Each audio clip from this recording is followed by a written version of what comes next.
Good morning, everybody. Добро утро. Чуваме ли се добре? Чуваме се, залата е пълна, няма опашката се изтегли. Mr. Deputy Secretary General of NATO, Ministers, Your Excellencies, Ambassador Rubin, we're expecting Ambassador Rubin next to us. Eric, this is your place. Please, in the middle.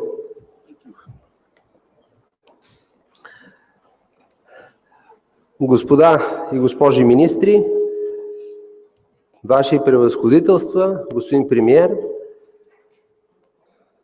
от името на Фондация Фридрих Еберт, Дипломатическия институт при министра на външните работи, госпожа Таня Михайлова, Фондация Фридрих Еберт Регине Шуберт, Института по културна дипломация в Берлин, Марк Донфрид ви изпраща неговите поздрави,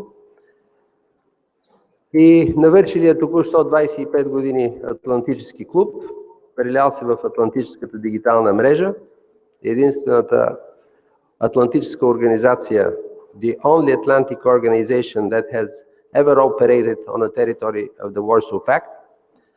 I would like to thank NATO, the Public Diplomacy Division, for supporting us to organize this event today. Our organization was conceived in November 1990 with the very strong support of the American Embassy here in Sofia. Thank you, Eric, to you and to your predecessors. To the very strong support of the US mission to NATO. Thank you, Sandy, for your predecessors. When we entered the headquarters of NATO, we didn't know that this is a kind of entering into another step of NATO into history. We created the Atlantic Club at that moment, and today we're happy to see that the Atlantic movement is spreading around all over Europe and far beyond. I would like to especially thank the Deputy Secretary General Alexander Versbau, because he has extremely busy agenda before the Warsaw NATO Summit. The keyword for this summit is deterrence, and he found time to visit us together with his wife, Liza Versbau. Liza, welcome. This is your first visit to Bulgaria, and I'm proud to say that Liza is bearer of the Avis Bolon Award, which is a very special diplomatic award in the United States, and Avis Bolon is a very special name in Bulgarian-American relations, so wonderful occasion to introduce you to our audience. And the fact that the Deputy Secretary General is here speaks how important is the Black Sea security for our allies, and the Black Sea security is something that we shall see in the final communique from the Warsaw Summit. I very much hope that some of the ideas which will be brainstormed here will be reflected in this summit. You know, we have said many times in the past, but I will not miss this opportunity to repeat it. We need stronger NATO presence in the Black Sea, stronger military presence in the Black Sea, stronger American presence in the Black Sea.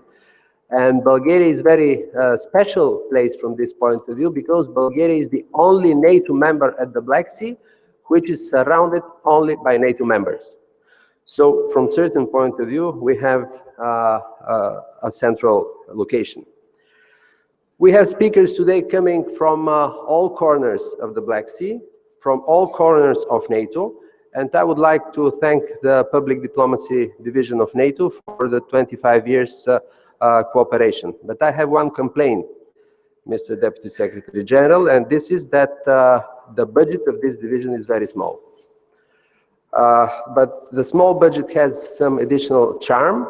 This is the charm of additional fundraising, which is our know-how, and therefore I would like to thank Atlantic, Delfin Varna Ode Svetlin Stoyanov, Force Delta and Polytours, Risk Engineering, Refanta, BIET, TNT and Pepsi Cola, And Bulliard, which is our general sponsor, Mr. Constantin Zugrafov from AFSEA is here. The fact that we have two shipyards here speaks that the shipyards are ready for much better naval bases at the Black Sea, with the permission, of course, with all parties to the Montreal Convention. And the fact that we have all these sponsors here speaks that we have the corporate support of the business for what we are doing. На български да не пропусна да ви кажа, че имате ние анкетни карти, които ви помоля да попълните и да върнете. The busy agenda of Bulgaria, of the Bulgarian diplomatic life, implies small changes in the last moment. Instead of the Minister of Foreign Affairs, who has unexpected visit abroad, we shall have as keynote speaker a very fine ambassador and my good friend, the Deputy Minister of Foreign Affairs. We have, instead of the Minister of Defense, who has unexpected visit abroad, the Deputy Minister of Defense, and I would like to especially thank the Deputy Minister of Defense for supporting us with this fine building. You can see all the important dates around, including the date when we were invited to NATO, which is 2002, somewhere above me.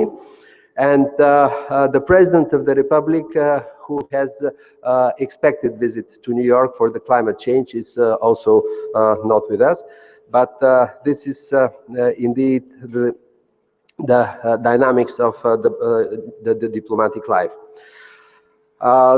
Ambassador Rubin will be the first to open this opening, and I want to inform you that we have, as usual, Google Plus streaming, Periscope, which sends everything on Twitter, and something that we are experimenting since today, we have Facebook streaming, and let's see how it will be working.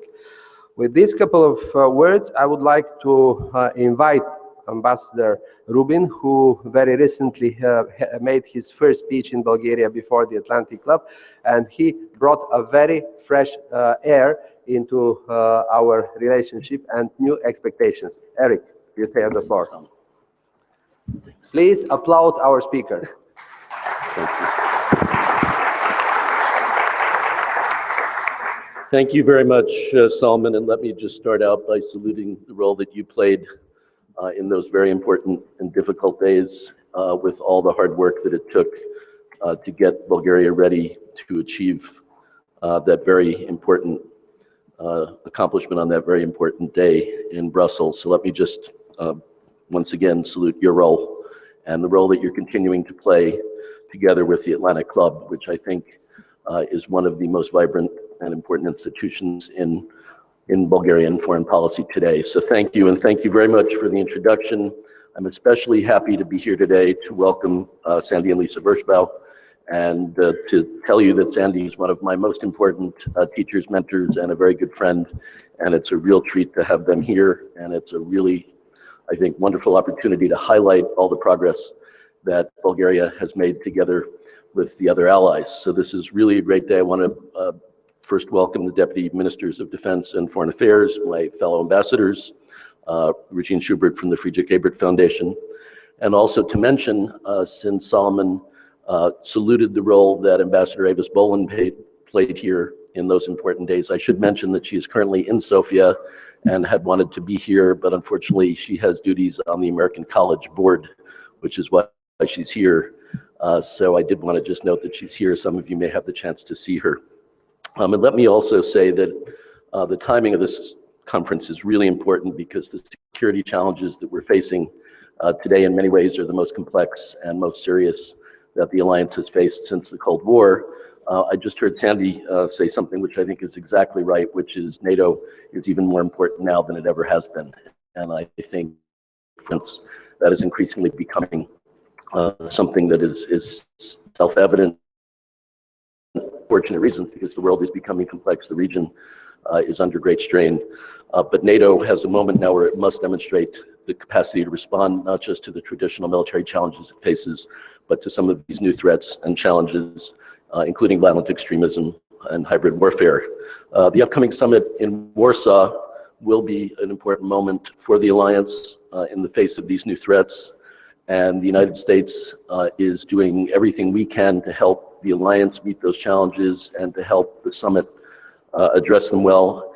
Our Readiness Action Plan is in effect through our European Reassurance Initiative. That's something that those of you who are working with us here in Bulgaria know is something that is rapidly expanding, and Bulgaria really is and must be at the heart of the discussion of these new challenges. As a Black Sea littoral state, Bulgaria, together with Romania, are NATO allies that face a unique set of challenges from both the south and the east. And this must be a core focus, and addressing them must be a core component of any vision for a sustainable and safe future for our alliance and for the values that the alliance stands for and defends. We are here bilaterally doing everything we can to help Bulgaria meet those challenges, and a lot is happening. Bulgaria has taken great steps in recent years to meet the commitments it made at the Wales Summit and the commitments it's made to the Bulgarian people, implementing a defense modernization plan which will both enhance capability and interoperability and reduce its dependence on its legacy Soviet equipment, moving in the right direction on its defense investment pledge made in Wales. It is doing an increasingly ambitious set of exercises and training with other allies in both bilateral and multilateral exercises, continues to be a reliable contributor to NATO forces throughout the world where they're deployed, and then most recently is one of 6 countries to host the NATO Force Integration Unit here in Sofia, which is already off to a great start, as well as the Crisis Management and Disaster Response Center of Excellence, which recently achieved accreditation as a NATO military body with international status, and I was really glad to be there to participate in the opening. Let me just tell you what we're doing bilaterally here with the Bulgarians, and I'm going to give you some details because as we emphasize whenever we have the chance, we are being fully transparent in what we're doing together with our Bulgarian allies. Through the Reassurance Initiative, we will carry out $7.04 million worth of infrastructure improvements at the Novoselo training area in 2016, with another $2 million planned for 2017. And at Grafiknetovo Air Base, the current infrastructure expenditure is $7.45 million, with another $13.4 million planned for next year. This includes infrastructure improvements such as new helicopter landing pads, new storage depots, training range improvements, maintenance buildings, and repaving. The primary purpose of this initiative is to fund an enhanced presence for NATO forces throughout the alliance, throughout Europe. And in Bulgaria, this has resulted in a 429% increase in bilateral training exercises between US and Bulgarian forces since 2014. We are also working on other training exercises for the next 2 years, and will continue to pre-position equipment here in Bulgaria to better respond to the needs of the alliance. We're also doing a number of other things to help support the modernization of Bulgarian forces, including $5 million a year in foreign military financing for modern equipment and training for the Bulgarian Armed Forces, $2 million in our International Military Education and Training Fund to help Bulgarian officers attend the best military colleges and training programs in the United States, and an additional $14.8 million in funds for military cooperation. We also have an ambitious program here of civil activities where US forces who are visiting Bulgaria contribute to making improvements to schools, hospitals, and other civilian infrastructure. So this is a snapshot of what we're doing. It's an ambitious program. It's a program that responds, I think, to the current needs of Bulgaria, to the current needs of the alliance, to meeting these very serious challenges that the current situation presents. And I have to say, with just 3 months here in Bulgaria, I'm very impressed by the commitment, by the dedication, and by the professionalism of my Bulgarian colleagues, and I'm committed to working with them to make further advances during the time I'm here. And I want to thank you very much again for coming today. Thanks, Salman, for the invitation, and once again, welcome Sandy and Lisa. Thank you.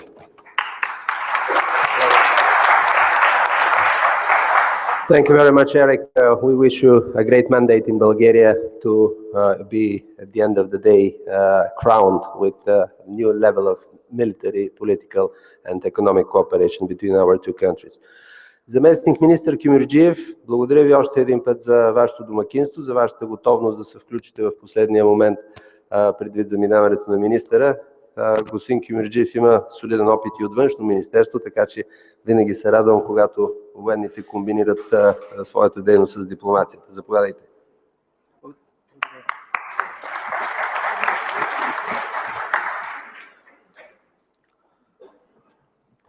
Уважаеми посланник Вършбол, уважаеми доктор Паси, Ваше превъзходителство, дами и господа. За мен е огромно удоволствие да участвам в тази международна проява, организирана от Атлантическия клуб, и да поднеса това приветствие от името на Министерството на отбраната. Доктор Паси, благодаря ви за поканата. Преди всичко искам да кажа, че темата на конференцията е в повече от релевантна и аз приех с голямо желание да споделя някои принципни виждания на Министерството на отбраната за предизвикателствата пред стабилността и сигурността в и около Черно море. Погледнат стратегически, Черноморския регион представлява стратегически важен кръстопът между Европа и Азия, предоставящ излаз и достъп от и до Черно море във всички географски посоки. Черно море има жизненно важно значение за всички крайбрежни държави, предоставяйки им изключителни възможности за осъществяване на търговско-икономически връзки, комуникации, реализиране на съвместни енергийни проекти, поддържане на културни връзки, развитие на туризма и други. Разположен между нефтените и газовите полета на страните износителки от изток и главните центрове на потребление на запад, Черноморския регион е основна транзитна зона за пренос на стратегически енергоизточници, район, в който се преплитат множество интереси. По море България осъществява приблизително 80% от търговията си с външния свят. По море за сега ние доставяме и почти цялото количество нефт, който страната ни преработва. Големи са очакванията ни, че в Черно море ще ни предостави възможност и за собствен добив на нефт и газ. Едновременно с всичко това, обаче, Черно море ни постави и в немалко проблемни въпроси. Неговите специфични физико-географски характеристики и разположения, международно-правните регламенти за достъп до него и други го правят пресечна точка на регионални и геополитически интереси. Сигурността в Черноморския регион е обременена от редица обстоятелства, свързани с съществуващите замразени конфликти, национализъм, сепаратистски тенденции и противоречия. Налице са множество неразрешени въпроси, като неуточнен статут на някои морски пространства, липса на делимитационни споразумения между някои от страните ни и други. Новите заплахи и специфични рискове се свързват с засилена контрабанда, наркотрафик, организирана престъпност, замърсяване на околната среда и напоследък незаконна миграция. Всички тези проблеми въвличат крайбрежните държави в сложни взаимоотношения от политико-икономически и военен характер.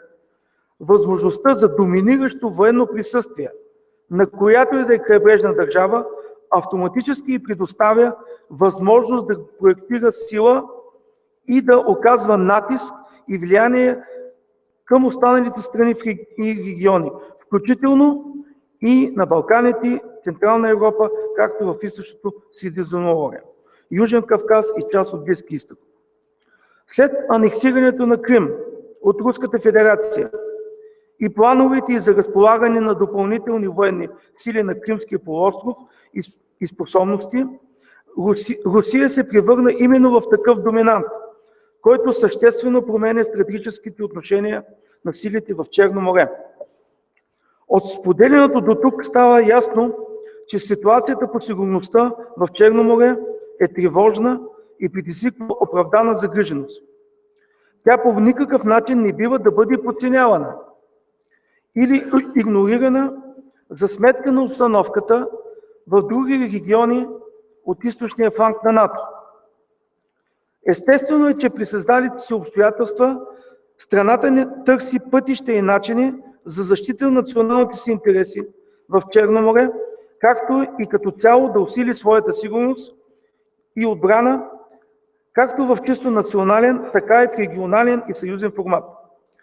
Тук би следвало да изтъкнем усилията и постигнати позитивни резултати на Алианса по прилагане на мерките за гарантиране на сигурността на съюзниците от източния фланг в контекста на плана за готовност за действие на НАТО.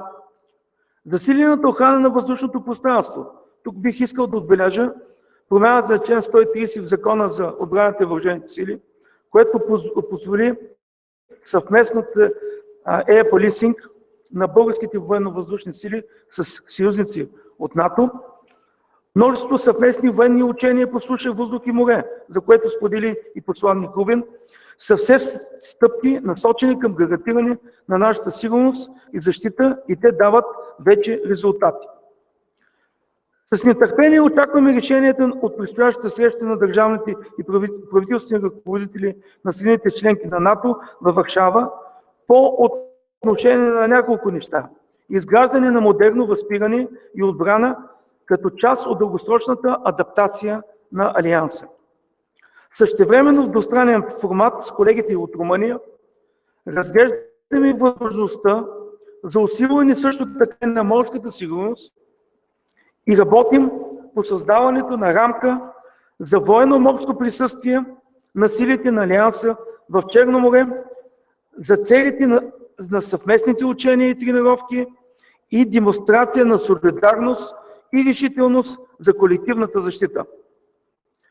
В същата посока са и последните решения на правителството за развитие на способности на военно-морските сили, включително чрез изпълнение на проект за превъоръжаване с нови патрулни кораби, като елемент от наскоро приетата програма за развитие на отбранителните способности на въоръжените сили 2020. Черно море е външна граница на Европейския съюз и НАТО. Затова за нас е важно Черноморския район да се развива като място, което няма да се превърне в арена на военно противопоставяне с траен дестабилизиращ ефект. Непримирими са всяки действия от черноморски страни, насочени към постигане на военна хегемония и стремежи за установяване контрол и възпрепятстване на свободното придвижване в региона. Убедени сме, че действията на НАТО в море, както и нашите съвместни действия с съюзниците и партньори от региона, не са в ущърб на сигурността на никоя друга страна и са в строго съответствие с международното право и норми. В заключение бих искал да кажа, че според Затови, обстановката по сигурността в Черноморския регион ще остане и занапред все така сложна, динамична, противоречива, непредвидима, под влияние на които в голяма степен ще има и променящ се баланс на силите в регионален и световен мащаб. В този смисъл съм силно заинтересован от анализите и изводите, до които ще достигнат участниците в настоящата конференция. Очаквам интересни дискусии и ви пожелавам ползотворна работа. Благодаря ви за вниманието.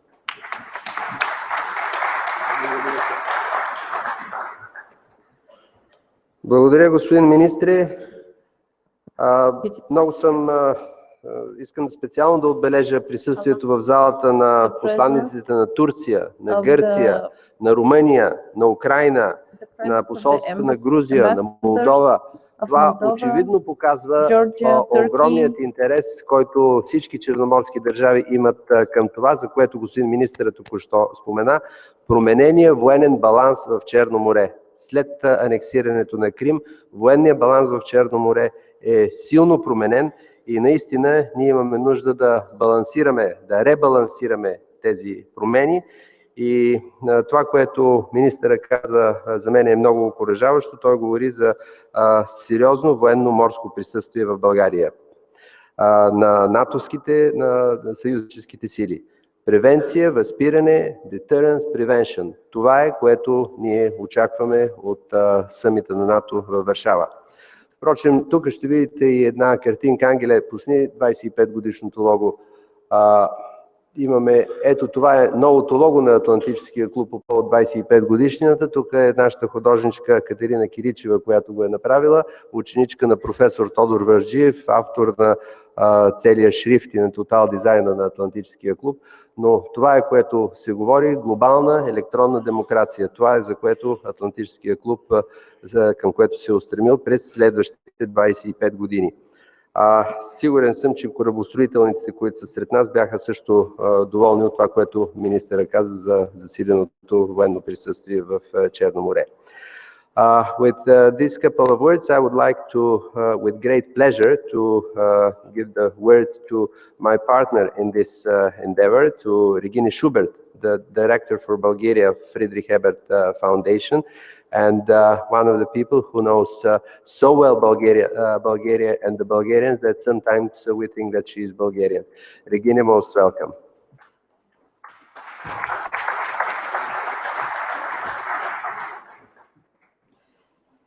Dear Deputy Secretary General of NATO Veshpo, dear Vice President of the European Parliament Pashku, dear members of the European and Bulgarian Parliament, dear Deputy Ministers, Excellencies, dear guests, dear participants, ladies and gentlemen. It's a great honor to welcome you also in the name of the Friedrich Ebert Foundation Bulgaria to our conference, Current Security Challenges in the Black Sea Region. Thank you for taking the effort to be here with us today in order to share your views and experiences. I would also like to express our gratitude to our co-organizers from the Atlantic Club, namely to Solomon Passy. Happy birthday to the Atlantic Club and to the next 25 years of good cooperation between our two organizations. The Black Sea region today is increasingly becoming a focal point of security threats and challenges. We are talking about a region that is located between the European Union, the Middle East, Russia, some of its countries being NATO members and/or EU members. The presence of some important energy resources increases the strategic value of the Black Sea area. For us, the Friedrich Ebert Foundation, a German political foundation that is based on social democratic values, fostering international dialogue is one of our core issues. That is why we like to offer a forum for enhancing the responsibility and initiative of regional actors in approaching security challenges and for expressing the understanding that common problems need to be addressed jointly. As early as last year, we, the Friedrich Ebert Foundation, began with the discussion of the possibilities of a multiple security strategy in the region on our Varna Forum on the Balkan Black Sea space. Of course, NATO has to be a part of such a multiple security strategy. That is why I'm very grateful that the Deputy Secretary General of NATO, Mr. Veshpo, takes part in today's conference. And I am also glad that some of the speakers and co-organizers of last year's debates, namely Georgi Pirinsky and Lyubomir Kuchukov, among others, are here today, so we can really talk about the continuation of a very important debate, not only today, I hope, but also, I hope, in the future. So thanks again for listening. Thanks again to all our co-organizers. Thanks to NATO, and thanks especially to Mr. Veshpo to be here today with us. Thank you.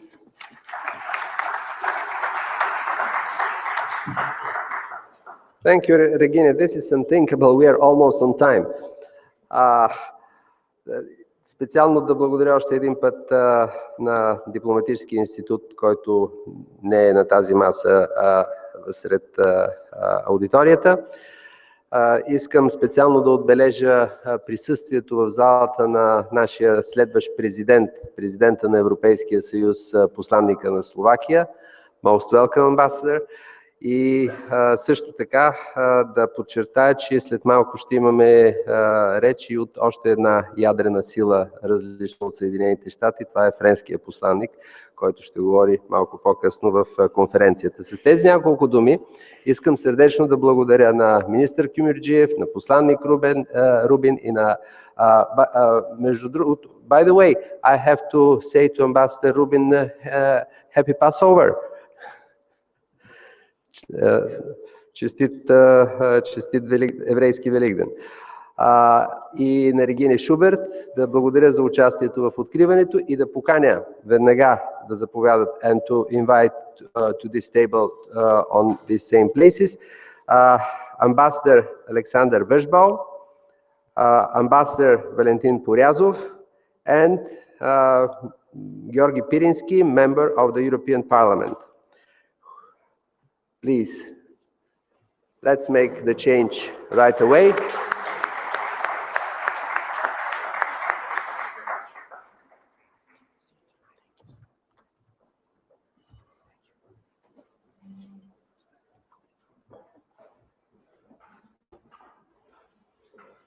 Не се притеснявайте да снимате, да правите твитове от тук.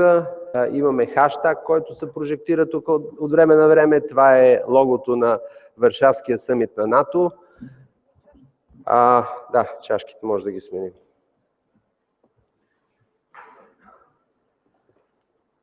Това е логото на Варшавския съмит на НАТО и това е в момента логото, върху което сме се съсредоточили. Имаме трима забележителни спикери, представляващи три забележителни институции. И with your permission, we may proceed to the keynote speakers. The first among them is Ambassador Alexander Versbau, Deputy Secretary General of NATO. Sandy is an American diplomat with a great career, and we first met here in Sofia when he was deputy chief of mission of the US mission to NATO. It was in the very early 90s. After that, he was here as chief of mission in the late 90s, 98, 99, and he spoke again at the Atlantic Club. And after that, I had one unforgettable experience with Sandy Versbau when he was US ambassador to South Korea. I paid a visit to North Korea and I asked him, Sandy, can I do something for the good of these people? And he told me, tell the North Koreans to behave like the Libyans are behaving, and they can get what the Libyans are getting at this moment, because the Libyans were behaving very well at this moment. And indeed, after this Bulgarian mission, we were lucky to see that the North Koreans decided to destroy the cooling tower in Yongbyon, which was, we decided partially due to the way in which the message was sent. And after that, we came up with the idea that NATO can do a very, very fruitful job replacing part of the American troops in South Korea. But I don't think that this will be the topic of the Warsaw Summit. I think we have more immediate things to solve.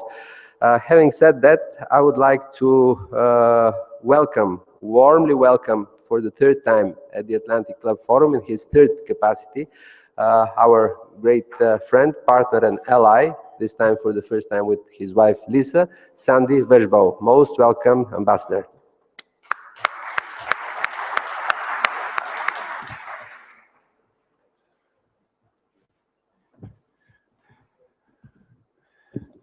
Thank you very much, Solomon. Deputy Ministers, Regina Schubert, Ambassador Rubin, with whom I go back decades. It was the time of Gorbachev we first started working together. Other ambassadors, excellencies, ladies and gentlemen, good morning. It's a great pleasure to be here, and let me start by thanking the Atlantic Club of Bulgaria for organizing this event and for inviting me back to speak.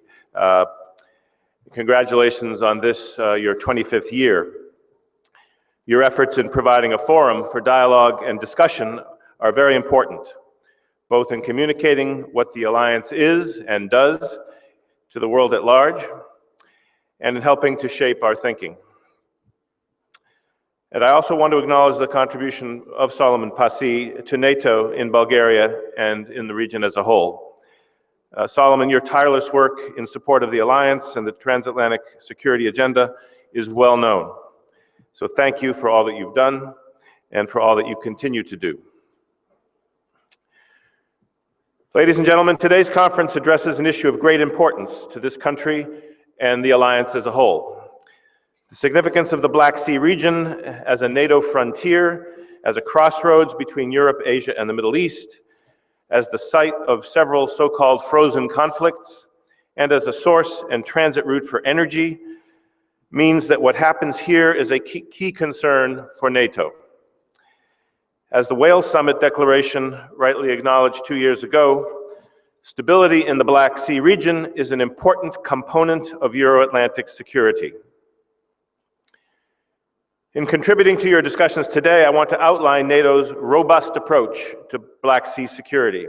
And in doing so, I will explore how the alliance assesses the current strategic landscape and what NATO is doing to respond and what more we can do and should do. Let me first of all say that NATO takes a 360-degree approach to deterring threats and, if necessary, defending allies. Our situational awareness is comprehensive.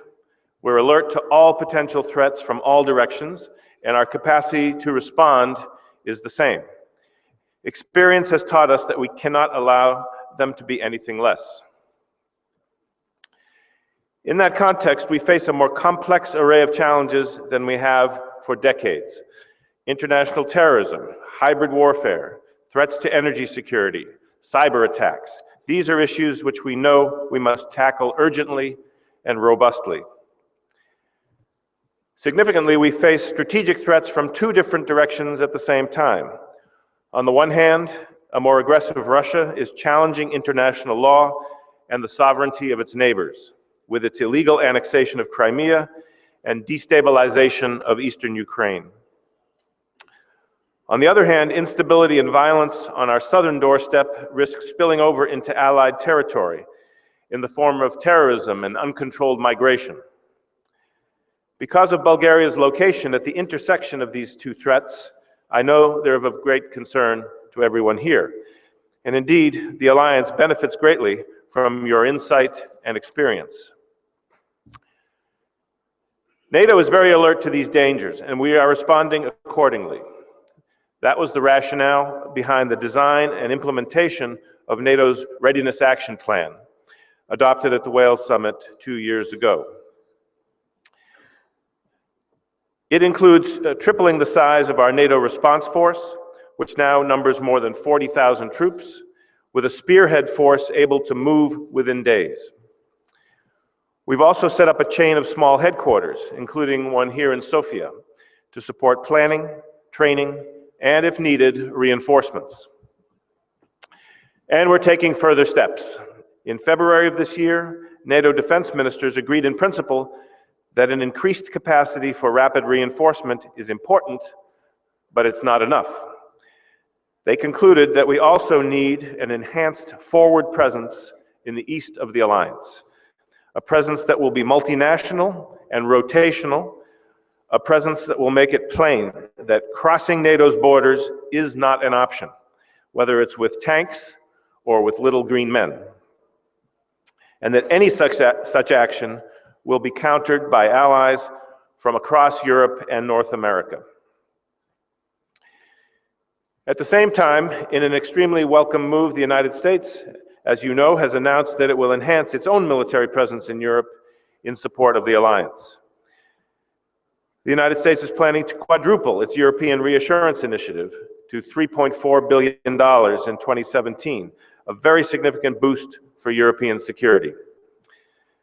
This will mean more troops, more exercises, and infrastructure. This provides a foundation on which I hope European allies will build to generate a truly multi-node presence along NATO's eastern flank.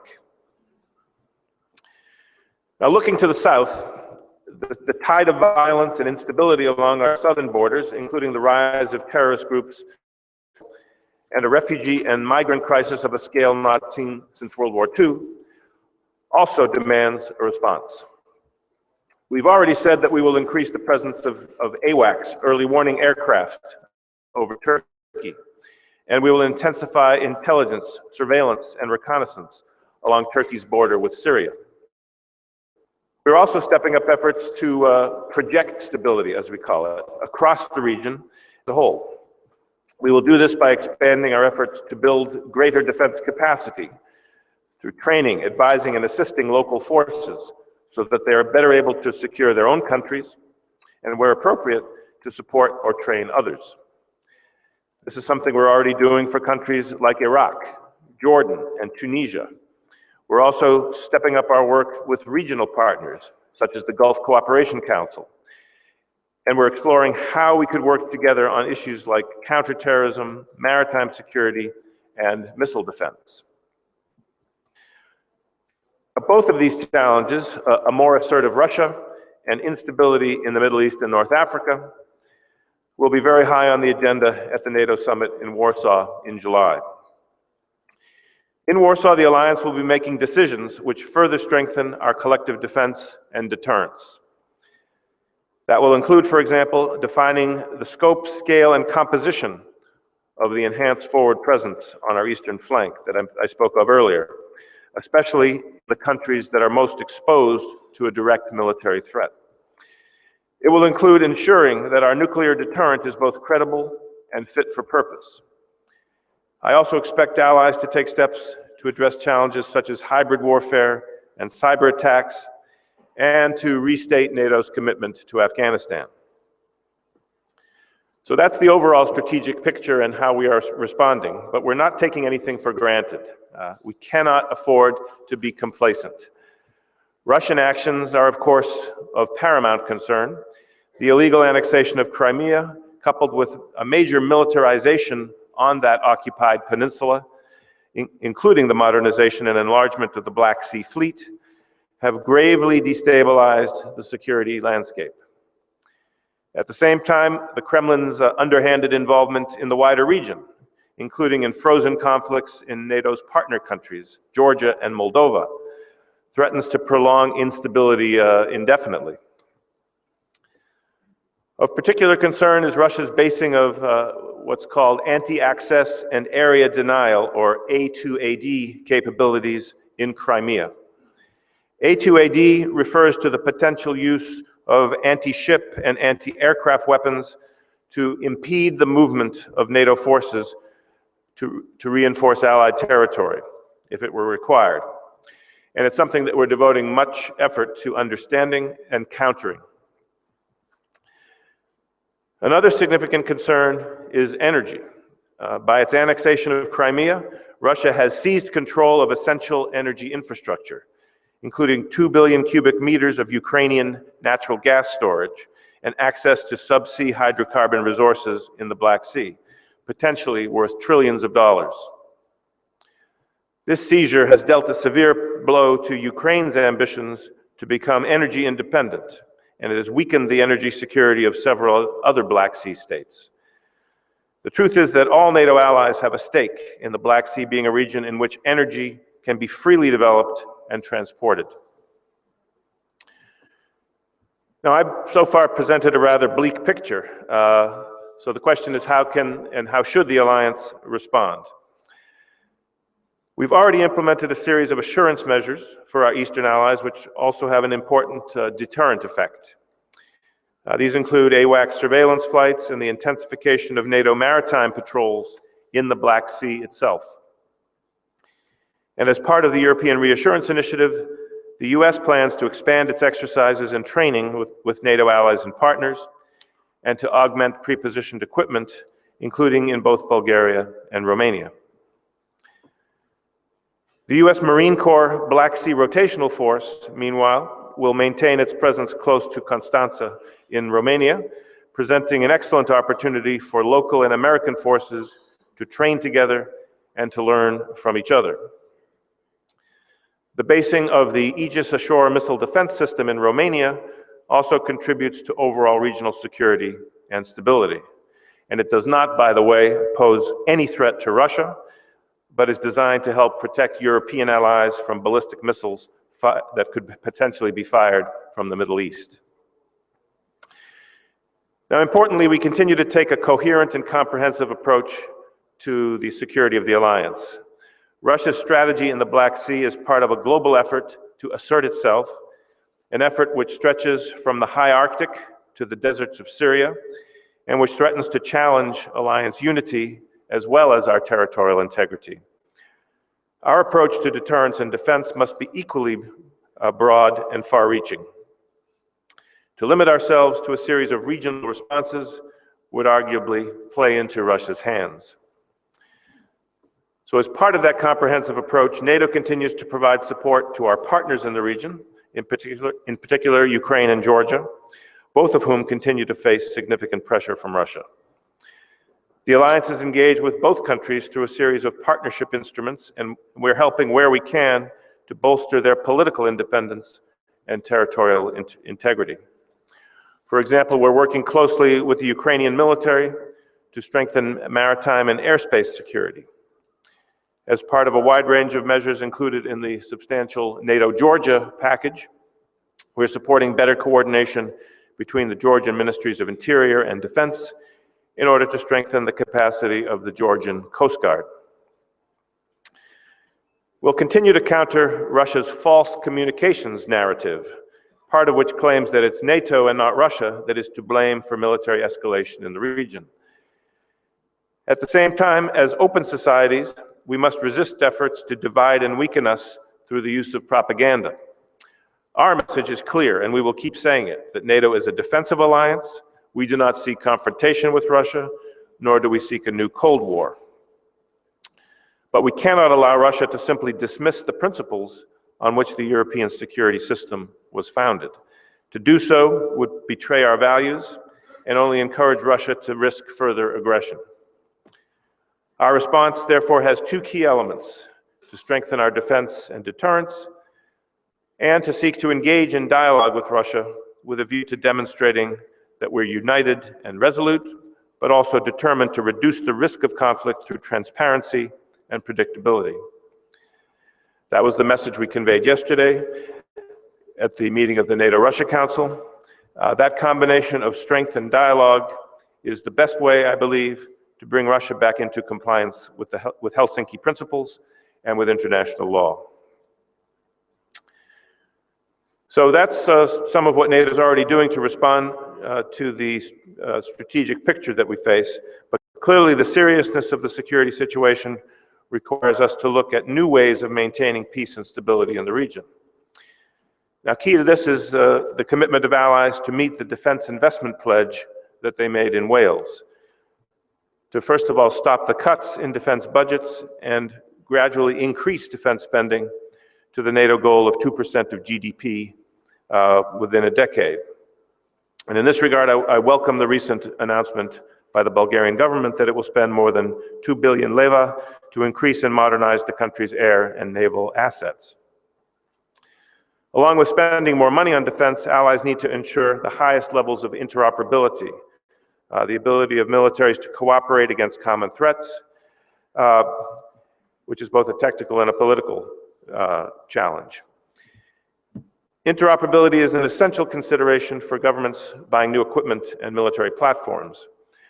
Cooperation between allies, especially between our Black Sea allies, Bulgaria, Romania, Turkey, and also involving the United States, will be key to the security challenges that we face. That cooperative approach applies equally to the way that we anticipate threats. The alliance is good at sharing intelligence and situational awareness, but we can do much better in this field.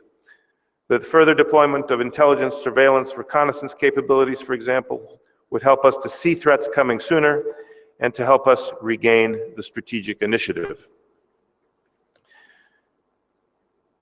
So we need to consider a more persistent NATO military presence in the region with a particular focus on our maritime capabilities.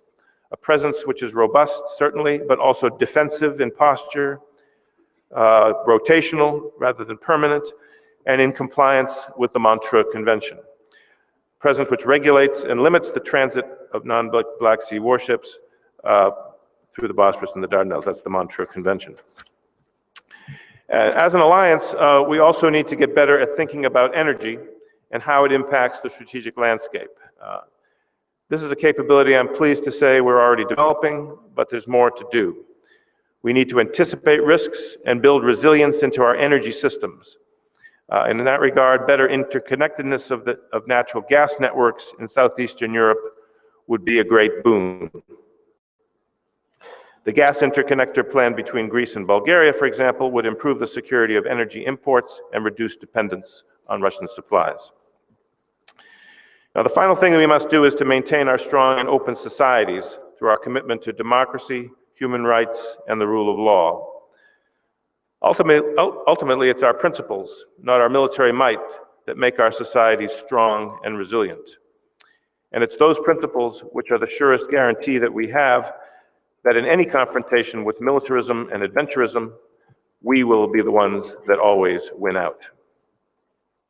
So, ladies and gentlemen, I and my colleagues at NATO are well aware of the security challenges faced by those here in the Black Sea region. We don't underestimate their complexity, nor the effort that will be required to resolve them. But the Alliance is resolute in its determination to support NATO allies and partners and to work for long-term peace and stability in the region. Looking forward to the Warsaw Summit, we'll continue to explore all avenues to achieve that goal, including bolstering our defensive military posture and presence. It's essential, above all, that we invest in collective defense now, allies and the Alliance together, and I urge this country, along with all NATO member states, to do exactly that. So thank you very much for your attention, and I look forward to answering your questions. Thank you.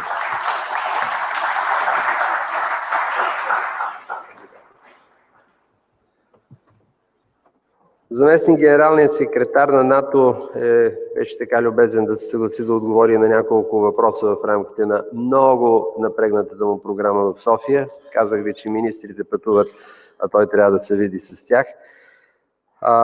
Така че имате думата за въпроси. You have, the floor is open for a few questions. One question that is always on my mind is the enlargement of NATO. As I understand, it is not very much on the agenda, but I still continue to believe that the fact that in 2008, after the annexation of South Ossetia and Abkhazia, we did not invite Georgia to join NATO was a sort of encouragement for the next annexation of Crimea. So I still believe that inviting Georgia to NATO is important, but there are also other countries here in the Black Sea Balkan region for which we have to encourage. And from our Bulgarian perspective, I would say that the most urgent thing is to encourage our neighbor Serbia to get closer to NATO. Въпроси от публиката? Имате уникалния шанс да зададете въпрос на заместник генералния секретар на НАТО. После ще му пишете по Twitter, ама ще е късно. No question. Заповядайте. Заповядайте. Please, identify yourself.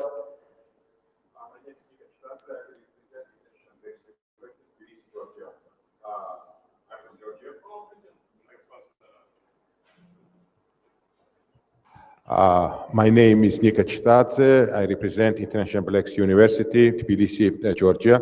Mr. Deputy Secretary General, thank you very much for so interesting speech and support, of course, partner countries like Georgia, Ukraine, and other post-Soviet countries. With your permission, I have a question related to the activation of NATO in the Black Sea region, especially the Black Sea Equatorial, because after the 9/11 events, we know that NATO started as anti-terrorist operation active endeavor in the Mediterranean Sea. Taking into consideration the current realities, I mean activation of Russia in the Black Sea region, of illegal occupation of Abkhazia in 2008 and occupation of Crimea and other threats related to the terrorists, is it any plan of the enlargement of the NATO's activity in the Black Sea Equatorial and implement the similar operation, anti-terrorist operation in the Black Sea Equatorial, and somehow by this way to continue its effort, anti-terrorist efforts in the Sea Equatorial? Thank you very much. Thank you. Other questions from the region? Moldova, here you are. Please identify yourselves. Hello, thank you very much for the very nice speech. My name is Victoria Bucataru and I'm from the Foreign Policy Association from Moldova. I noticed that you have paid a lot of attention to the eastern region, but taking into account that Moldova is a bit specific in terms of security because we declared our neutrality, I would like to ask you, how do you see the cooperation in the future with Moldova, but also maybe you can see a cooperation more in deep between Romania and Moldova, taking into account the cultural, but also the neighborhood. Thank you. Moldova is another good candidate for membership in NATO. Someone else from the region? Okay, let's not talk about Transnistria at this moment, but Moldova is a hero. I'll take those questions and then hopefully you'll come up with a few more. Well, first of all, Solomon, let me respond to your comment about enlargement. It's not the number one issue at this summit, but it actually is going to be very much in the spotlight because we'll be welcoming Montenegro as the 29th member. Hopefully next month, in fact, the accession protocol will be signed by our foreign ministers. And so there'll still be a ratification process, but Montenegro will join the other 28 at the table as an invitee at the Warsaw Summit. So our open door policy continues. And not all countries with whom we are partners are aspiring to NATO membership. You mentioned Serbia. We have a very good and developing partnership with Serbia, even though they're not pursuing membership. But we want to make that an increasingly substantial relationship. And the same applies to Moldova, which does indeed have neutrality as a point in its constitution. But we've been stepping up with Moldova in recent years. In fact, Moldova is one of the first recipients of defense capacity building support under the initiative adopted at the Wales Summit. And we're trying to help Moldova, which has still very, very limited investment in its armed forces, to establish the basic structures and basic documents and to begin to build a more Western style military in the coming years. The political situation there does perhaps slow us down, but we're certainly committed to helping Moldova as much as they would like. And of course, they've become helpful to NATO by sending some troops to our continuing mission in Kosovo, so they're showing their good international citizenship in that respect. Now on the Black Sea, the colleague from Georgia, we have already increased the presence of NATO naval forces in the Black Sea on a rotational basis since the illegal annexation of Crimea, and I expect that will continue. I think there's also some very valuable discussions underway among the allies who live on the Black Sea, Romania, Bulgaria, and Turkey, about possibly more closely integrating their naval forces and operations in the Black Sea, which could become a basis for nations outside the Black Sea, including the United States, but maybe other allies, to have a more systematic approach to maintaining presence in the Black Sea and thereby bolstering our overall deterrent posture. Whether this would be an extension of Operation Active Endeavor is a separate issue. That operation, in fact, is being re-examined and with a possibility of broadening its focus beyond just counterterrorism to more general maintenance of maritime security and maritime situational awareness. But that could be also a similar approach that could be taken in the Black Sea. But I think the initiative should come from the states in the region first and foremost. But I'm hoping that by the time of the Warsaw Summit, there will be something substantial that can represent an enhanced NATO presence in the Black Sea to go hand in hand with the enhanced ground presence that will be developing, especially, as I said, in the countries most at risk, the Baltic states and Poland in particular. Thank you. Thank you. Въпроси от залата има ли? Защото because I have a question. Sandy, do you have analysis in NATO on how would potential exit of UK from EU affect our common security arrangements? We see that President Obama will be openly participate in the campaign for UK to stay in the EU, which is a wonderful precedent in international relations. And I very much want to see how he will campaign for that, because we need UK in EU. But I'm very much interested to see what is the analysis coming from NATO. За последен въпрос, ако има думата, дигайте бързо ръка, че времето тече.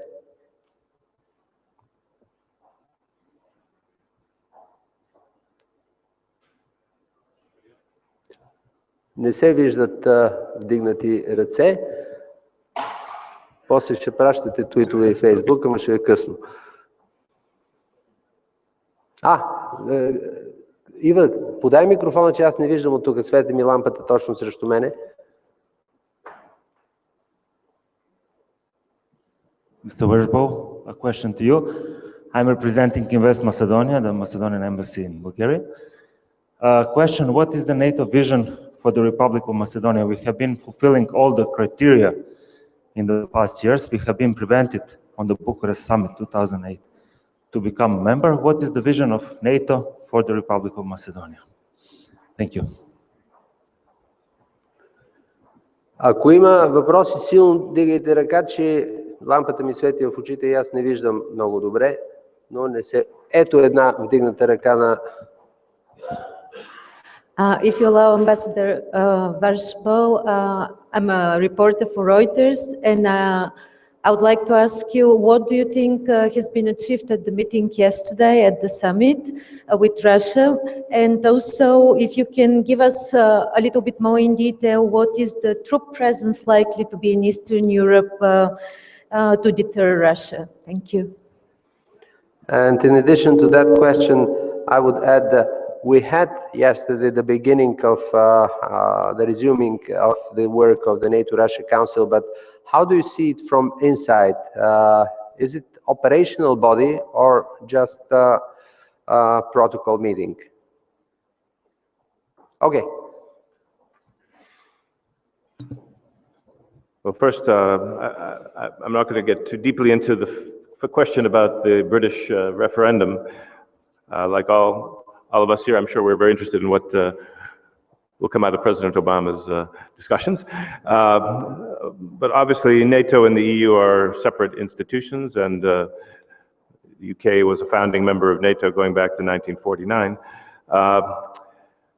But I would note that, I didn't mention this in my speech, but one of the most important things we're pursuing these days is to try to strengthen the cooperation between NATO and the European Union, especially in some areas where we have different areas of expertise, different tools to bring to bear. And this applies especially to our strategy for countering the so-called hybrid warfare, where a lot of the threats relate to internal security, to domestic civilian infrastructure that could be subject to attack or subversion, internal security, border security, cyber security, of course, is both a military and a civilian thing. So we're trying to come up with a combined approach between a strong NATO and a strong EU. And the UK has been very much an activist in this debate. So I see value in a strong EU being a partner for NATO on these issues, on stabilizing the Middle East, North Africa. There's many areas where a strong EU benefits NATO. So I'll limit my remarks to that. On the other questions, we start with the NATO's vision for the former Yugoslav Republic of Macedonia. They did indeed meet all the conditions for NATO membership, and were even given an invitation of a kind in 2008, but with one well-known condition, that their actual accession would depend on a mutually agreeable resolution of the name issue with Greece. Sadly, continuing diplomatic efforts since that time have not produced any result. And now, of course, allies are very worried about a deteriorating internal political situation in Skopje as a result of serious rifts between the ruling party and the opposition, questions that relate to the strength of the rule of law and judicial institutions in that country. And so I think the focus now must be on restoring stability, restoring the integrity of the political process, so that focus can shift back to Macedonia's Euro-Atlantic integration. That's where we still would like to go. We would like to have a 30th seat at the table for Skopje, but right now our biggest worries are the internal difficulties there.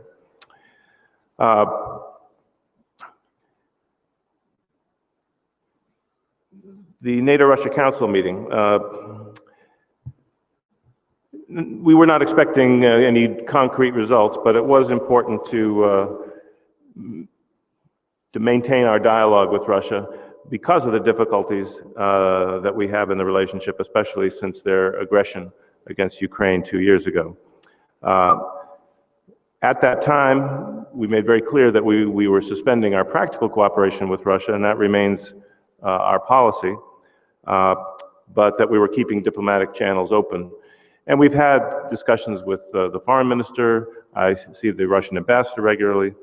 This was the first opportunity in a long time for the alliance collectively to engage with the Russian ambassador on the key issues that are most difficult in our relationship, which is the situation in and around Ukraine and the problems of military activities that increase the risk of tension and even accidental conflict, and which call for reintroduction of more predictability and transparency into our relationship. We also discussed one issue which is still of shared interest, which is the security situation in Afghanistan. But the bulk of the discussion was on the first two subjects, and I think it was a useful opportunity to convey NATO's unity and resolve. I think the Russians have often counted on cracks in the foundation of NATO unity, that the sanctions might not be extended as they have been each time that's been posed for decision in the European Union and in Washington.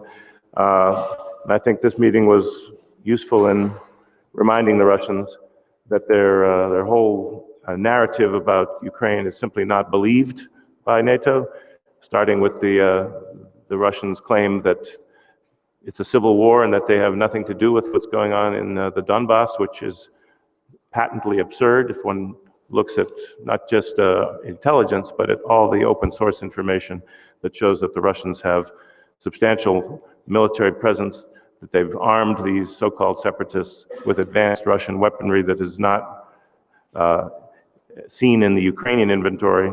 So unless the separatists have a very good mail order source from Amazon.com, it's clear that they're getting their weapons from Russia. The whole thing is financed, directed, commanded by Russia. So Russia bears the responsibility for the full implementation of the Minsk agreements, which is the only way out of the impasse in eastern Ukraine, and basically the first test of Russians' readiness to come back into compliance with international law. So, our positions were clarified, but clearly there's a very, very wide gap. And equally disappointing was the Russians' rejection of very pragmatic proposals by NATO to strengthen arms control and confidence building regimes, including under the OSCE auspices, to provide more predictability. Right now, Russia basically exploits every loophole in those agreements, which require advanced notification of large exercises and require observation of large exercises.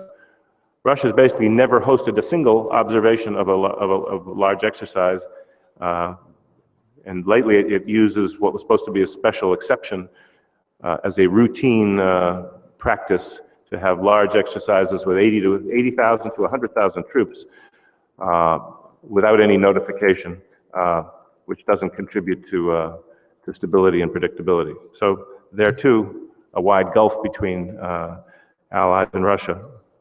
But we will continue to pursue the dialogue in the future.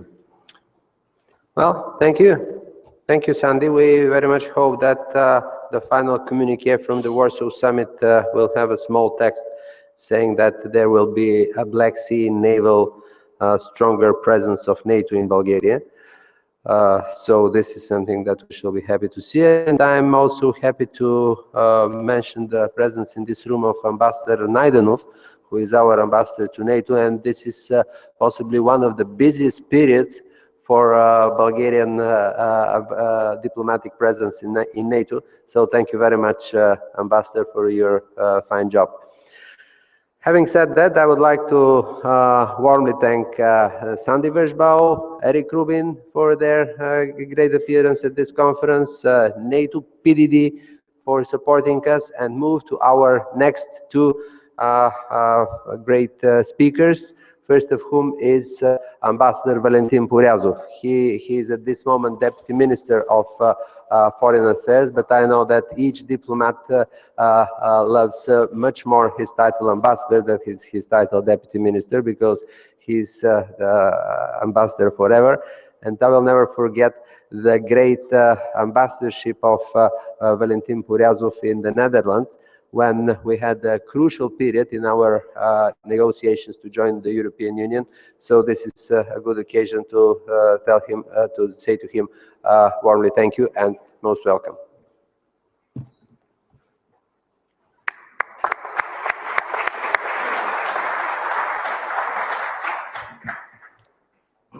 Thank you very much, Dr. Pasi, for your kind words. I remember I was ambassador to the Netherlands when Solomon Pasi was the Minister of Foreign Affairs. So it was a great privilege to work under his wise guidance.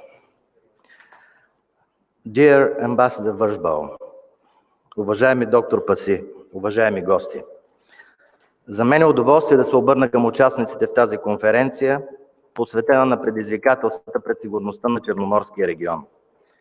Много се радвам, че сред нас е заместник генералния секретар на НАТО, господин Александър Вършбал. Вярвам, че неговата огромна експертиза вече допринесе за успеха на тази конференция.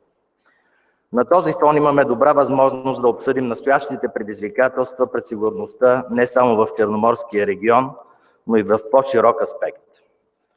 Тъй като времето е особено подходящо, защото съвсем скоро предстои среща на високо равнище на НАТО във Варшава, а и защото темата за морската сигурност, включително за сигурността в Черноморския регион, представлява едно от основните предизвикателства по-настоящем пред регионалната сигурност.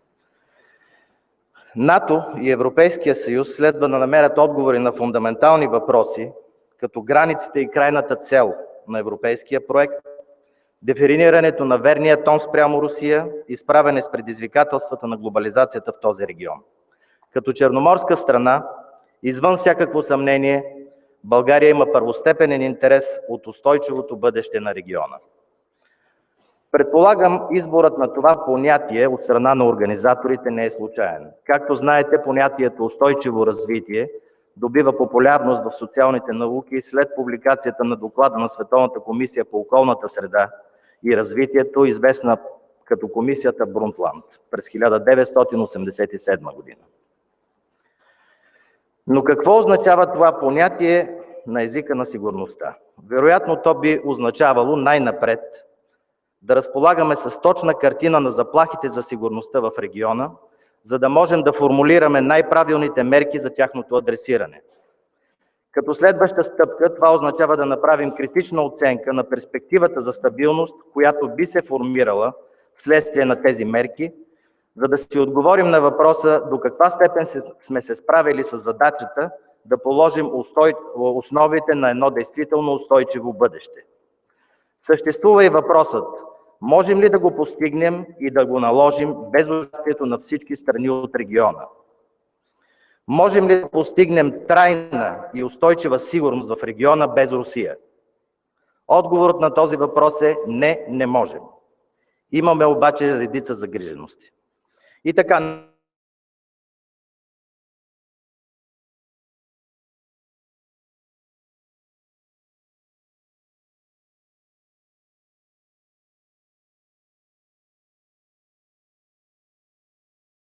война, страните от региона, без Турция, бяха членове на Варшавския договор.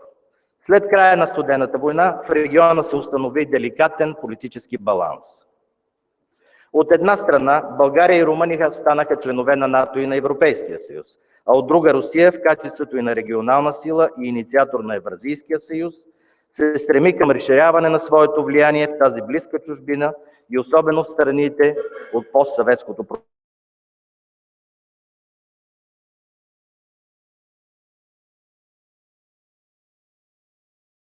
и евроатлантическото пространство в качеството им на партньори на НАТО и Европейския съюз. Този деликатен геополитически баланс бе значително променен през последните години вследствие на вече съществуващи и нови предизвикателства, но най-вече поради грубото нарушаване на основополагащи принципи на европейската система за сигурност и международния правен ред. Въпреки че анексирането на Крим се счита за основното събитие в сферата на сигурността през последните години в региона, то само илюстрира процеси, започнали преди години и показващи амбицията на Русия да се утвърди като глобална геополитическа сила. На ниво стратегически документи това проличава в нейната военна доктрина и в доктрината за националната сигурност. Приетата през юли 2015 година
отношенията с Русия. Не желаем и не търсим конфронтация с Русия. Не можем обаче да допуснем компромиси с принципите, върху които е основана нашата сигурност.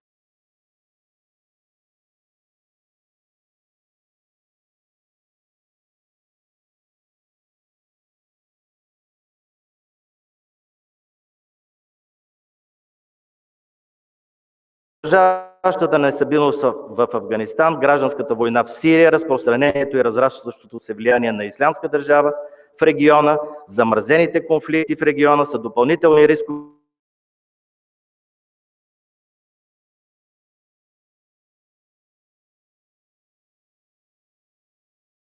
Паралелно, но изключително важно е обаче да се поучим от грешките на миналото и да възстановим пълноценния диалог на базата на ясни принципи. Това е един от уроците на отношенията НАТО-Русия след кризата в Грузия година. Между впрочем, както вече беше отбелязано, преди 2 дни се проведе заседание на съвета НАТО-Русия в Брюксел, първото от началото на кризата в Украйна през 2014 година. На второ място, предизвикателствата пред сигурността в региона не се изчерпват с заплахите от изток.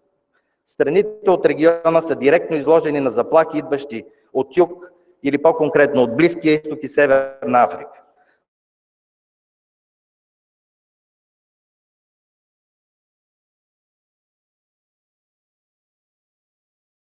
От радикализацията, тероризма и екстремизма, включително по линия на чуждестранни бойци, произхождащи или минаващи през региона.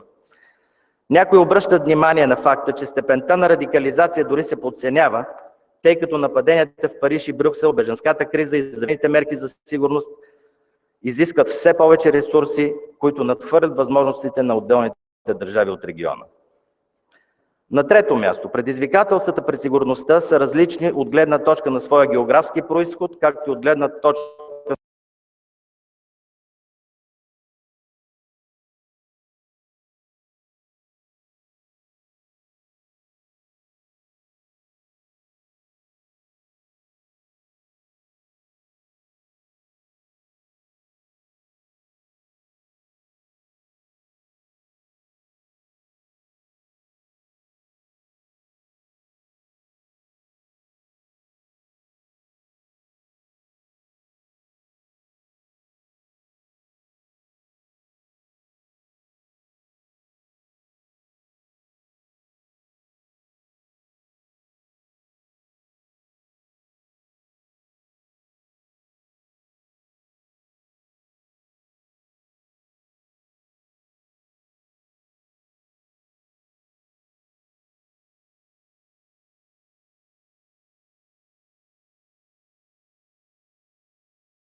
Европа е не само изключително предизвикателство за икономическите и социални системи на европейските държави, а и за интеграционните способности на обществата. Притокът е потенциална заплаха за националната сигурност поради възможната инфилтрация на терористи в бежанските потоци. В контекста на бежанския проблем бе решението на Алианса за включване в усилията за справяне с притока на мигранти към Европейския съюз. Целта на разполагането на кораби в Егейско море е да се съдейства за осигуряването на важна информация, с която да бъдат подпомогнати съюзниците и държавите членки на Европейския съюз. България ще участва с една фрегата в дейностите на НАТО в Егейско море от октомври 2016 година. България би желала да обърне внимание, че решенията и действията по въпросите на миграционните и бежанските въпроси следва да имат всеобхватен характер и да отчитат всички възможни последици. Особено важно за нас е, заедно с нашите партньори от Алианса, да направим необходимите оценки и да вземем всички мерки, за да предотвратим евентуално пренасочване на смесения миграционен поток по суша към българските граници, а също и през акваторията на Черно море. Необходимо е да формулираме опции за съюзни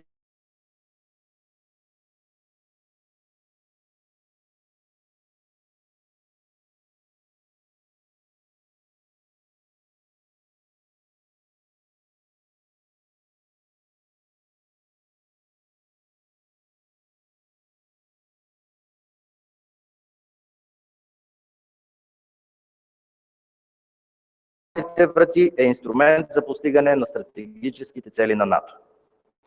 А те са осигуряване на мир, стабилност и сигурност в региона. Удовлетворени сме от отправянето на покана за членство на Черна гора и призоваваме към изпълнение на вече поети ангажименти към останалите страни кандидатки. Не на последно място призоваваме към разширяване на мащабите на практическото военно сътрудничество между НАТО и партньорските страни от Черноморския регион, чрез провеждане на повече учения, активен обмен в рамките на съюзническите и партньорските центрове за обучение и подготовка, както и чрез използване на пълния инструментариум на партньорствата на Алианса. Описаните мерки изискват консенсус в рамките на НАТО. Прави чест на Алианса, че независимо от географското и геополитическото положение на различните страни членки, различният исторически опит и настоящи отношения с Русия, с страните от Близкия изток и Северна Африка, НАТО остава силен и единен пред новите заплахи пред нашата сигурност. Обръщайки накратко поглед към Европейския съюз, с приемането на България и Румъния Черно море стана външна граница на Съюза, което доведе до повишено внимание към него. Още през 2008 година ЕС прие инициативата за черноморска синергия като регионално измерение на европейската политика за съседство. Това в момента е единствената европейска инициатива, обединяваща 3 страни членки, като България, Румъния и Гърция, страната кандидат Турция, 5 страни от източното партньорство, както и Русия. Страната ни продължава да отстоява позицията, че регионалният фокус върху Черно море трябва да залегне адекватно във всички европейски документи. В този дух България, заедно с Германия и Румъния, през юни 2015 година инициира съживяването на черноморската синергия в съвместен нон-пейпер. Основното ни послание е, че решения на проблеми по линия на меката сила могат да играят изключително важна роля за укрепване на доверието и сигурността. България настоява в рамките на ЕС и за включване на Черно море в предстояща за приемане Европейска стратегия за сигурност. Уважаеми дами и господа, това са съвсем накратко някои от възможните подходи в търсене на отговори на предизвикателствата пред сигурността в Черноморския регион. Бъдещето ще покаже до каква степен те биха били устойчиви. НАТО и Европейският съюз са демократични организации. Убеден съм, че всички ние, съюзниците и партньорите в тези организации, заедно ще намерим общи решения и на базата на европейската и евроатлантическата солидарност ще постигнем синтез между съюзното и националното начало. Това е единственият начин да гарантираме нашата обща сигурност и устойчиво бъдеще. Благодаря ви за вниманието. Желая успех на конференцията.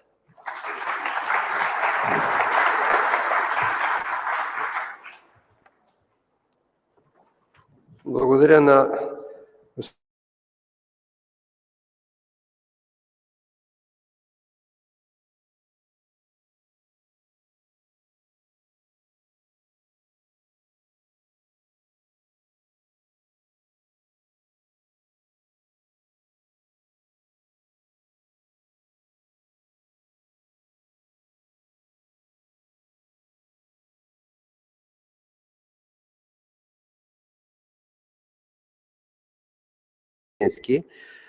господин Георги Пирински беше депутат още в Великото народно събрание 1990 година. Впоследствие беше министър на външните работи и като такъв инициира процеса за сътрудничество в Югоизточна Европа, който вече 20 години не само съществува, но и се развива, което си е признание за успешна инициатива. След това беше и председател на Българския парламент. В момента е член на Европейския парламент, а скоро, разглеждайки архивите на Атлантическия клуб, той е един от най-честите гости и понякога и спикери на наши събития, разглеждайки архивите на Атлантическия клуб, I'll say it in English, Sandy, I looked at the files of the Atlantic Club and I found an old picture of Georgi Pirinsky together with Lord Carrington here on this place. And Lord Carrington is the oldest Secretary General of NATO, which we had the chance to host. We hosted after them all of the Secretary General.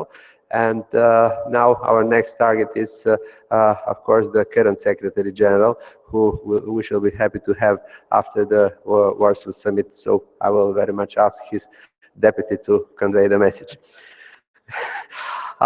Господин Георги Пирински, заповядайте, ексцеленц.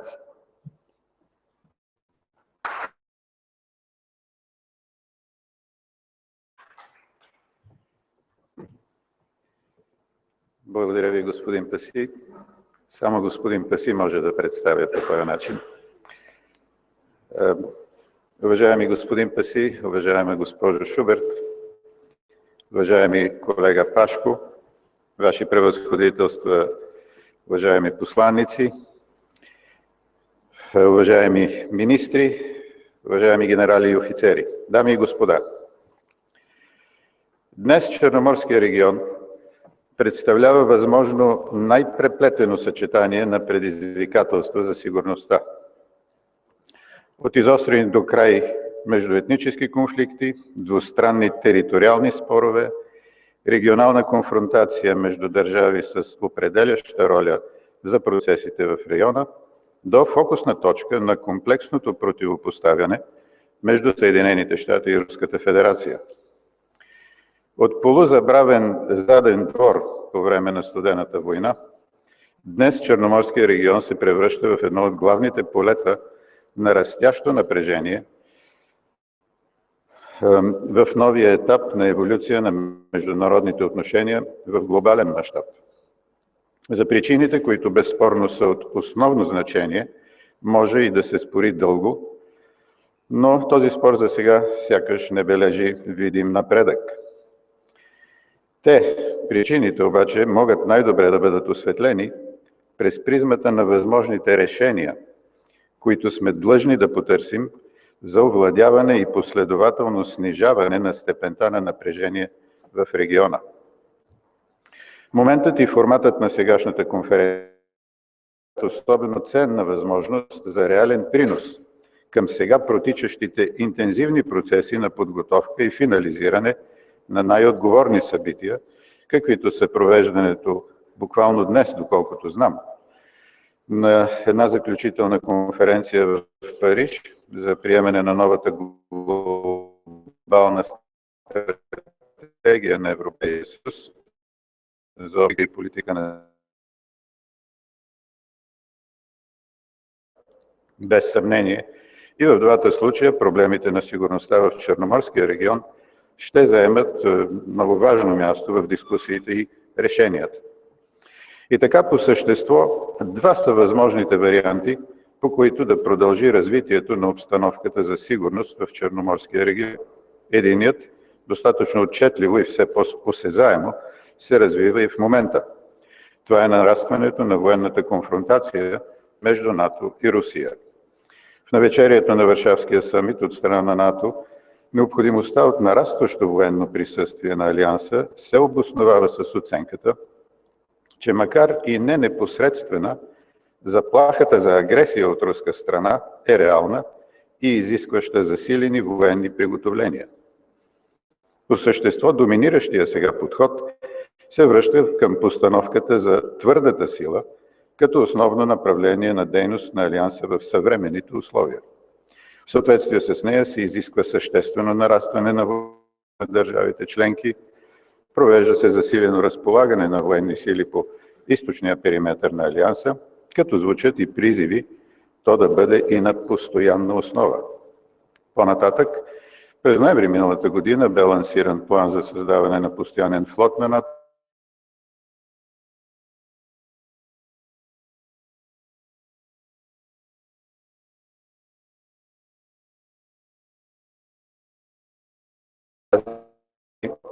просто връщане на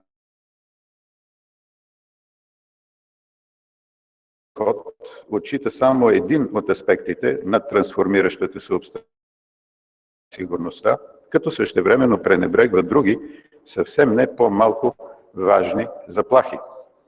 Нещо повече, ако Алиансът загърби приоритетите на кооперативната сигурност и на управлението на кризи, това би довело до нарастваща неадекватност на НАТО в точна перспектива. За разлика от точно обратните твърдения на онези, които виждат бъдещето на Алианса преди всичко, именно като основан на хипотезата на член 5. По-нататък, за разлика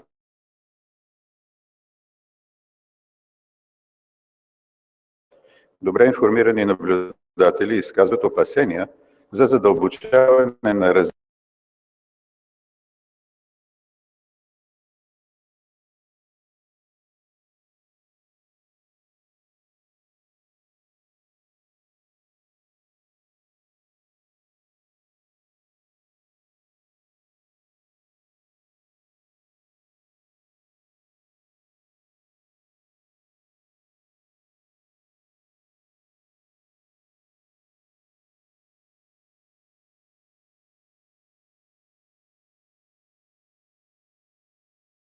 сигурността.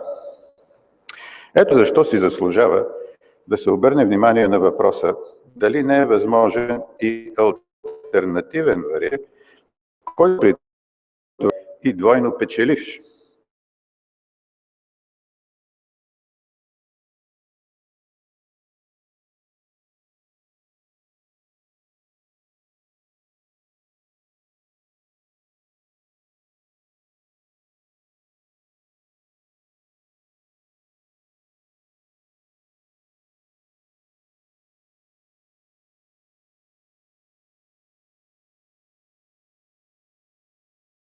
Софийска платформа организира представителна конференция в София по проблемите на Черноморския регион в контекста на прегледа на глобалната стратегия на Европейския съюз с участието и на върховния представител Федерика Могерини.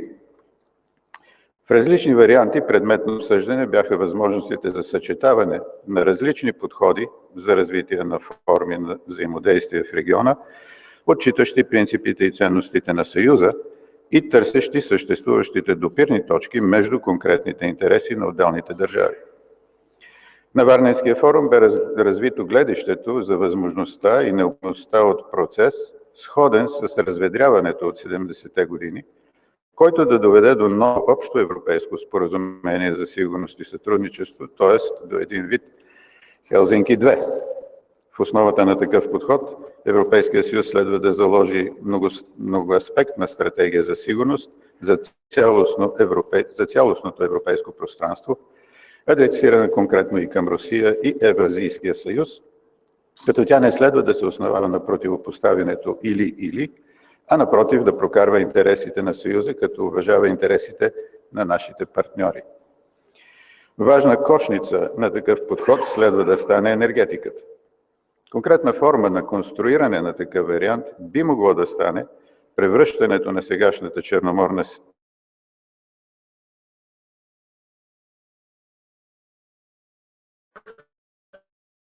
в поле за Черноморския регион.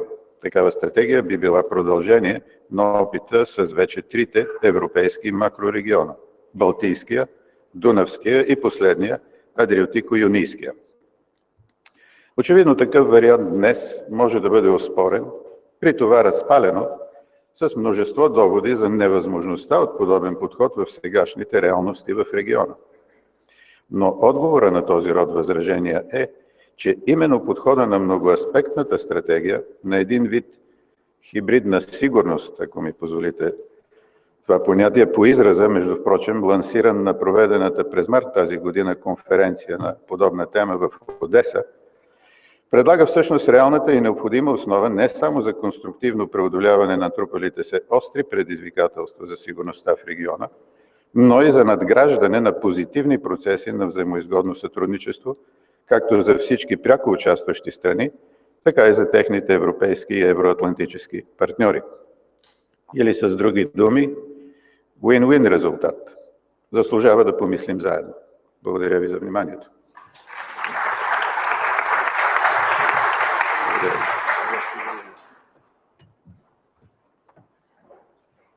Благодаря на господин Пирински, както винаги кратък, ясен и много конкретен. С тези няколко думи имахте възможност да чуете и тримата наши панелисти, а сега имате възможност и да им зададете въпроси. Този въпрос, който аз зададах на господин Вежбол със същия интерес би го задал и на господин Пирински, какво ли мисли Европейския парламент за референдума в Великобритания, за излизането на великобританците от Европейския съюз. И така, има ли вдигнат за колегата от Грузия? Thank you very much again. My question, it was mentioned in your very interesting presentations partly related to the energy security, taking into consideration the dependence of Europe from Russia, because Russia exports, before exported about 130 billion cubic meters of natural gas, the European market. At the same time, we know about the crisis between Russia and Ukraine, I mean energy crisis, how, for example, first of all, countries of the southeastern Europe suffered, especially Bulgaria, related to the energy supply, gas supply from Russia. Also taking into consideration the attempt of Europe to decrease the dependence from Russia, but for example, refusal of the implementation of the South Stream project. But from the other side, it's necessary to find the alternative sources of energy to replace Russia. It's being considered, for example, the possible export of shale gas from the United States of America, implementation of the TANAP and TAP projects. And your point of view related to the energy security of Bulgaria and Europe in general, how to resolve the problem related to the energy supply, and by this way, partly to decrease the dependence, and not only energy and economic, but also political dependence from Russian Federation, and provide more security for Europe and partner countries. Thank you very much. Благодаря. Да анонсирам присъствието в залата. Виждам посланничката на Судан, на Хърватия, на Алжир, на Бразилия. Ако не виждам някого, може да се идентифицира не по политическа причина, а просто разстоянието между мене и залата. И не виждам други вдигнати ръце, така че с тези два въпроса искам да... Впрочем, към Министерството на външните работи бих задал въпрос. Какви са нашите очаквания, господин Порязов, от самита в Варшава? Има ли конкретно българско предложение, около което се работи в момента и за което ние, неправителствените организации, да мобилизираме скромния си ресурс? Аз ли да започвам с отговори на външните работи?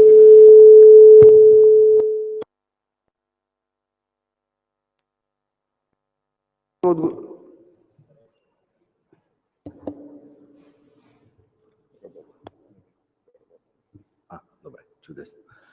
България участва активно във всички дебати, във всички работни органи на Алианса, подготвящи документите, които ще бъдат приети във Варшава. Посоките, в които ще бъдат приети решения, бяха очертани от посланник Вършбал. Няма смисъл да влизаме в подробности на този етап. Нашия посланник, който е тук сред нас, е изключително активен в рамките на тези дебати. Имаме редица предложения, но тъй като на този етап работните документи са в проект на подготовка, в процес на подготовка, аз ще си позволя да ви помоля да запазиме дискретност на този етап. Благодаря ви. Добре, така да бъде, да се опитаме да бъдем дискретни, което не е характерно за неправителствените организации, но да експериментираме. Господин Пирински. Доколкото разбрах, има два въпроса. Единият, който вие споменахте за Европейския парламент и този аспект, който ви интересува. И другия, доколкото разбрах, е за енергийната сигурност на България в региона. Накратко с няколко думи. Безспорно, предстоящия референдум в Великобритания дава много силен отпечатък върху всички аспекти от дейността на Европейския съюз в момента. Дискусията, която се провежда в Великобритания, има своите отражения и в Европейския парламент. Мога да споделя, че според мен огромното мнозинство от членовете на парламента са с много ясното съзнание, че излизането на Великобритания от Европейския съюз ще бъде с много тревожни и отрицателни последици и за дееспособността на съюза. Преценката също е, че от това и Великобритания няма да спечели. Разбира се, както беше казано и по-рано, това е въпрос на решение от страна на британските граждани, но разбира се и ние в Европейския парламент като преки членове на тази организация не можем да бъдем индиферентни. Що се отнася до енергийния аспект, бих си позволил да отговоря на английски, ако може. You voiced a rather extensive question, which I was not able to follow in all its aspects. But what I would like to point out is that for over a year now, as you know, there is the new strategy, which was launched a year ago for an energy union within the European Union. And one of the very important aspects of that strategy is the regional approach. And the point that the region of Southeastern Europe is much less developed from the point of view of energy infrastructure, of local energy markets, in comparison to Northern and Western Central Europe. Therefore, actually in the European Parliament, there is a semi-uninformal intergroup between members of Parliament from all over the Union, which precisely is looking at the Southeast European context and trying to think about all those concrete questions which you posed in a way which would clearly increase the energy security, the diversity of supplies, the ability to generate energy supplies which are stable, secure, and competitive at a competitive price, permitting growth of the countries in the region. I'm happy to keep you in touch with the development of these discussions if that would be of interest. I'm sure that at your university you're studying these questions, and I'd be happy to be in contact. Thank you. Any other response? I'm not asking anymore for questions, just for answers, if you have answers, because we are ahead. Украинския посланник. Знам, че сме много напред с времето, но на украинския посланник не мога да не дам този уникален шанс. Thank you, Moni. I would like to thank all the participants for the very interesting presentations. The NATO-Russia meeting clearly indicated that it will keep the political channels for political dialogue with the Russian Federation.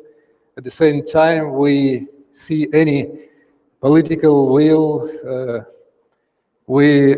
Just on the contrary, the Russian Federation continues the combined Russian terroristic forces by soldiers, tanks, munitions, and so on and so on. My question is the Russian Federation interested? Actually, what is the Russian interest in continuing the political dialogue with the alliance?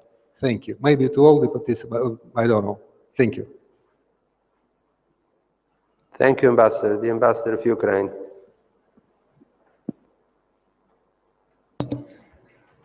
Well, I think Russia, of course, is interested in at least countering the impression that it's been somehow marginalized or isolated. But I would stress that our strategy was never aimed at isolating Russia, but we did suspend practical cooperation because there simply was no basis after the aggression Russia had carried out. But whether Russia is interested in making any constructive use of this dialogue remains to be seen. But at the present time, we felt it was important to convey clear messages to Russia, including about the full implementation of the Minsk agreements. Russia says they're in favor of that, but their actions on the ground don't give us real confidence that the Minsk agreement, for which they share responsibility as a signatory to those agreements. But if they try to insist that they don't even have forces inside eastern Ukraine, that it's a civil war, then we're very far from having a common understanding of the problem, much less the solution. But still, Russia needs to understand that the West is united, and I think we succeeded in doing that at the NATO-Russia Council meeting on Wednesday. Thank you very much, Sandy, and I was very happy to hear in your introduction that NATO is thinking of what to do in the North Pole, because we're very much focused and over-focused here in this region over the Black Sea, but the North Pole and the Arctic is equally and sometimes maybe even more important than other regions. Having said that, I would like to warmly thank our three panel speakers, Ambassador Sandy Vežbau, Ambassador Poryazov, Valentin Poryazov, and Minister Пирински for their participation. Специално искам да благодаря още един път на хората, които подкрепиха организаторите, а именно Фридрих Еберт и Дипломатически институт и ACB, нашите спонсори Политурс, Делфин, Форс Делта, Атлантик, Табиет, Риск Инженеринг и нашия основен спонсор Булярд. Радвам се, че имаме толкова много заводи, които кораборемонтни, корабостроителни заводи, които се интересуват от Черноморието. Сега каня следващия ще има кафе пауза, в която сме нахлули, но нека господин Григорий Недялков да поема нещата в свои ръце като модератор. Очакваме в първата част от панела Йон Пашко, беше забележителен министър на отбраната на Румъния, сега заместник-председател на Европейския парламент, генерал-лейтенант Попов, френския посланник Xavier Lapère de Caban и Константин Зелграфов от вице-президент на ВСЕА от Булярд, а във втората част на този панел предизвикателства пред сигурността очакваме професор Пламен Панайотов, който беше вице-премиер в емблематичния период между 2001 и 2005, когато се подписаха феноменалните споразумения между България и западните структури, Любомир Кючуков, посланник, директор, заместник-министър, професор Мустафа Елдън и Йордан Божилов, президент на Софийския форум за сигурност. Така че продължавайте да следите конференцията, а да аплодираме нашите панелисти и да им благодарим за тяхното съучастие.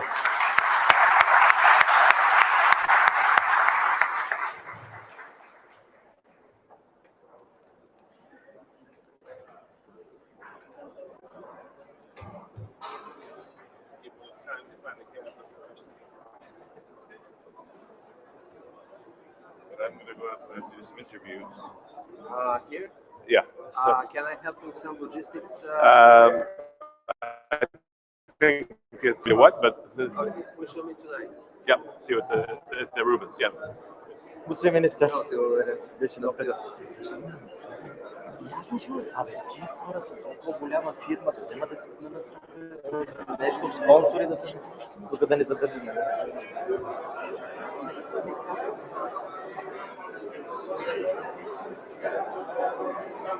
Айде, до скоро.